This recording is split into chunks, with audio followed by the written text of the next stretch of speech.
Sapevate che è possibile preparare una torta in solo 2 minuti? Famosissima ormai in tutto il mondo perché semplice e veloce da realizzare, la mug cake al cioccolato mi ha incuriosita anni fa, durante una delle mie ricerche online, e non ho potuto fare a meno di provarla. Le particolarità che rendono questa torta un po' stramba sono due: l'impasto si mette in una mug, cioè in una tazza, e si cuoce in microonde. E dopo aver fatto diversi esperimenti, oggi sono qui per darvi la ricetta infallibile della mia mug cake al cioccolato. Prepariamola insieme! Iniziamo sbattendo le uova con lo zucchero.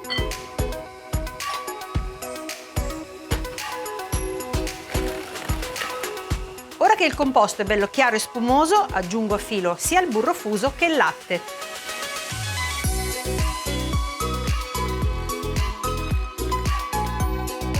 È il momento di unire cacao, farina e lievito setacciati.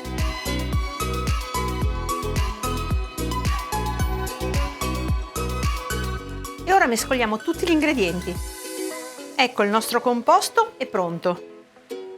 Lo verso nelle tazze fino a circa metà altezza.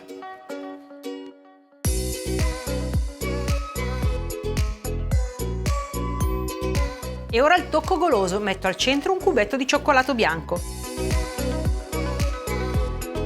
Ora li porto nel microonde alla massima potenza per 1 minuto.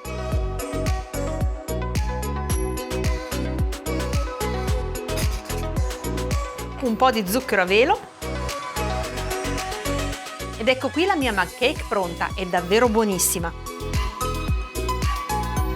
La versione che vi ho proposto è al cacao con un cuore di cioccolato bianco, ma la mug cake si può preparare in 1000 modi: al cioccolato o bianca, semplice o con il cuore fondente.